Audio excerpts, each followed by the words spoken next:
കിട്ടിയില്ലെങ്കിലും കോംപ്രമൈസ് ഇല്ല എന്ന് പ്രഖ്യാപിച്ചുകൊണ്ട് വർഗീയ വേതാളന്മാർക്ക് പേടി സ്വപ്നമായി മാറിയിട്ടുള്ള നമ്മുടെ പ്രിയങ്കരനായ ജനനായകൻ ഇവിടെ സൂചിപ്പിച്ചതുപോലെ ആമുഖമാവശ്യമില്ലാത്ത നിലപാടുകളുടെ പ്രിയപ്പെട്ട രാജകുമാരൻ പ്രിയങ്കരനായ VD സതീശൻ ഈ നിങ്ങൾ നൽകിയ വള്ളിക്കുന്നിലെ അറബിക്കടലിന്റെ താലോലമേറ്റ് കിടക്കുന്ന ഈ വള്ളിക്കുന്നിന്റെ ഹൃദയഭൂമിയിൽ എത്തിയിരിക്കുന്ന അങ്ങയെ നിയോജക മണ്ഡല UDF കമ്മിറ്റിക്ക് വേണ്ടി ഹൃദയംഗമായി അഭിവാദ്യം ചെയ്തുകൊണ്ട് അങ്ങയെ സംസാരിക്കുന്നതിന് വേണ്ടി വളരെ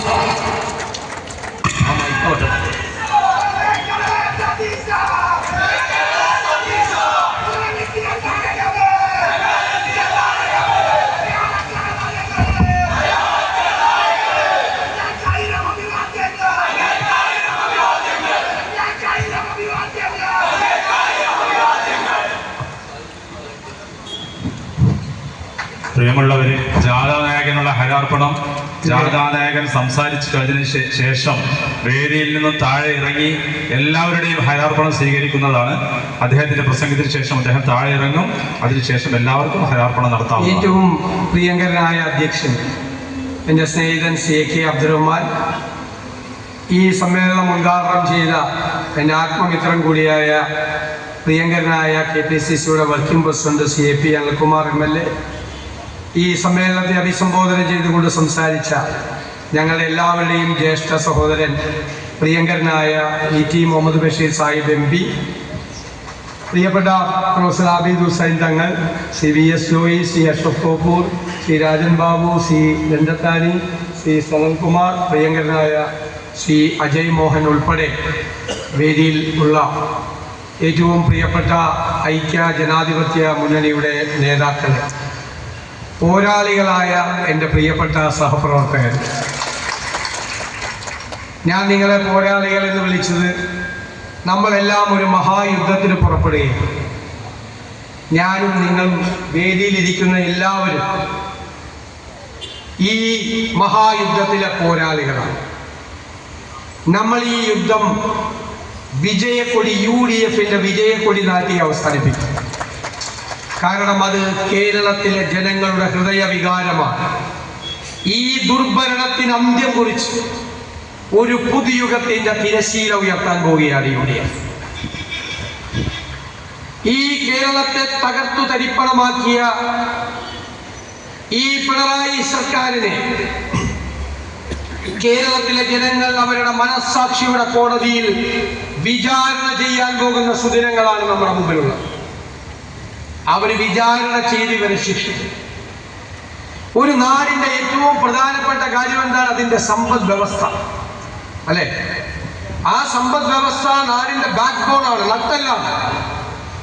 അതിനെ തകർത്തു തരിപ്പണമാക്കിയവർ അടുത്ത മാസം പിണറായി വിജയൻ ബഹുമാന്യനായ മുഖ്യമന്ത്രി അധികാരത്തോട് സലാം പറയുമ്പോൾ നിങ്ങൾ അറിയണം, 6 ലക്ഷം കോടി രൂപയുടെ കടബാധ്യത നമ്മുടെ തലയിൽ കെട്ടിവെച്ചിട്ടാണ് ഇറങ്ങുന്നത്. കടത്തിന്റെ കയങ്ങളിലേക്ക് നമ്മളെ തള്ളി വീഴ്ത്തി. നമ്മൾ ഇനി വെറും പ്രതിപക്ഷം മാത്രമല്ല, നമ്മൾ ഇനി വെറും പ്രതിപക്ഷം മാത്രമല്ല, നമ്മൾ അധികാരത്തിലേക്ക് വരാൻ പോകുന്ന മുന്നണിയാണ് UDF. എവിടെയാണ് ഈ സർക്കാർ, എവിടെയെല്ലാമാണ് ഈ സർക്കാർ പരാജയപ്പെട്ടത്, കേരളത്തെ തകർത്തത്, അവിടെയെല്ലാം നമുക്ക് വിജയിക്കണം. അവിടെയെല്ലാം കേരളത്തിനെ നമുക്ക് പുനർജനിപ്പിക്കണം. ഈ കേരള ചരിത്രത്തിൽ ഒരു തെരഞ്ഞെടുപ്പിന് മുമ്പ് ഒരു മുന്നണിയും നടത്താത്ത തയ്യാറെടുപ്പോട് കൂടിയാണ് UDF വരുന്നത് എന്ന് ഞാൻ ആത്മവിശ്വാസത്തോടെ നിങ്ങളോട് പറയും.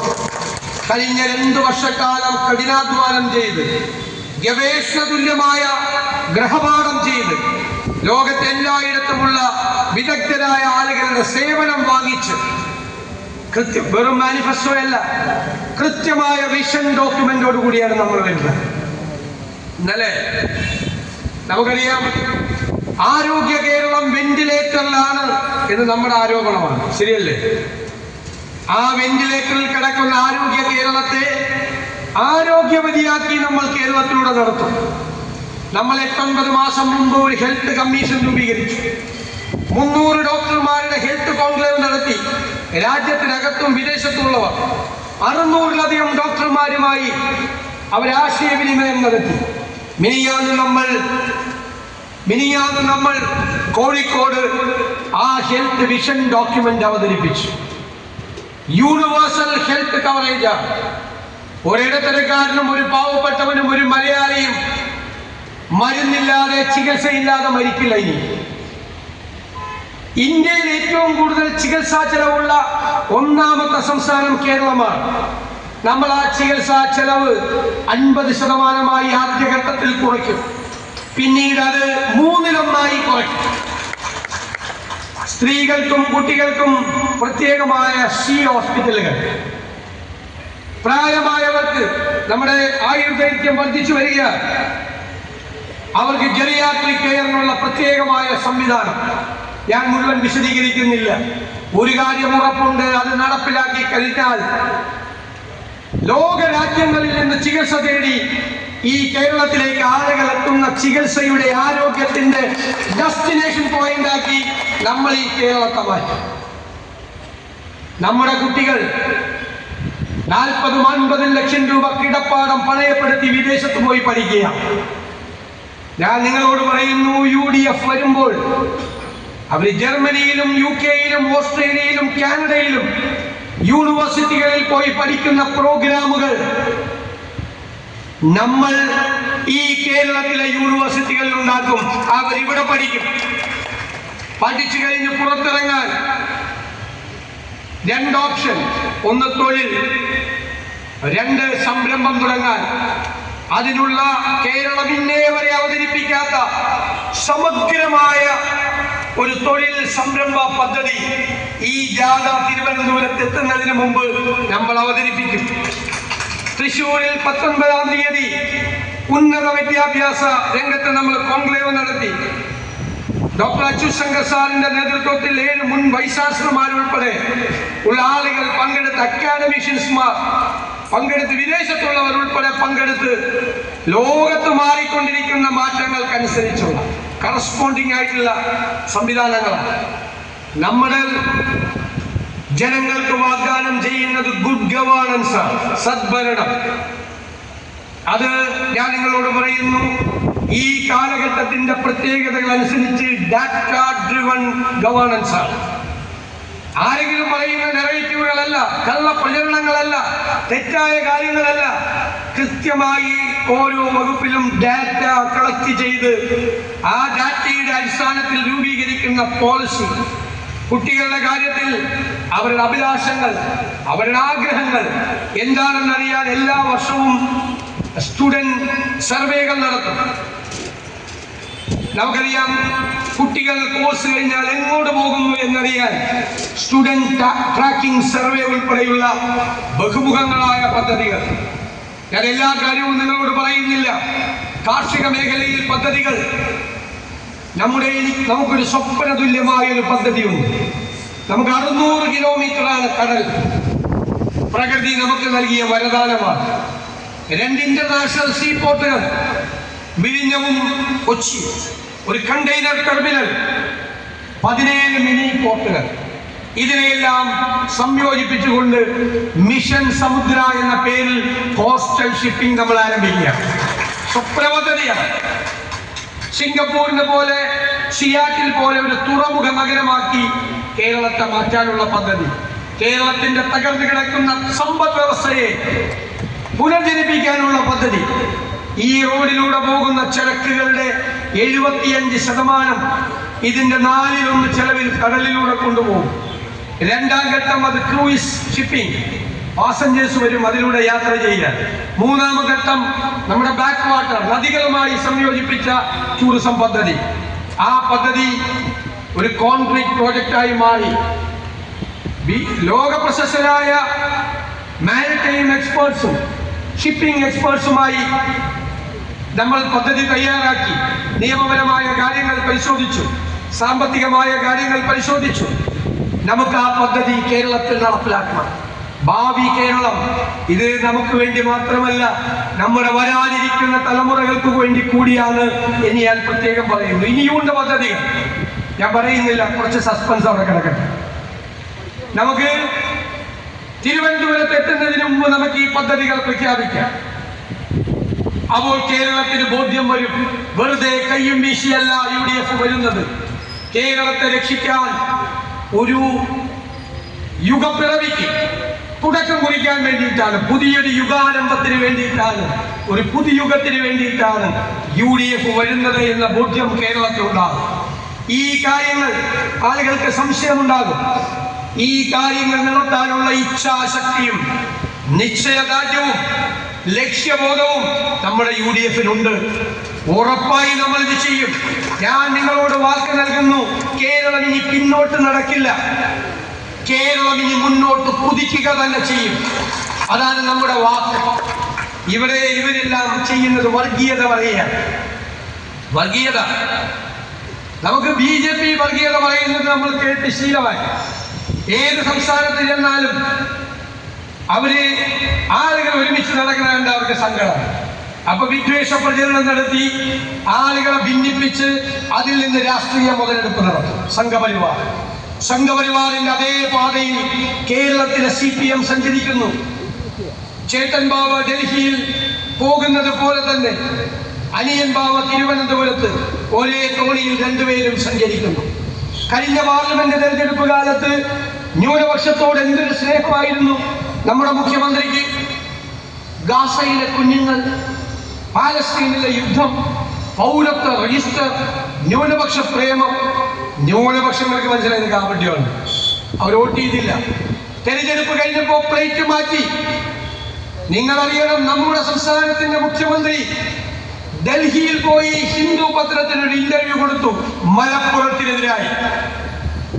എന്താ മലപ്പുറത്ത് ഇവിടെ വർഗീയ സംഘർഷം നടക്കുന്ന സ്ഥലമാണോ?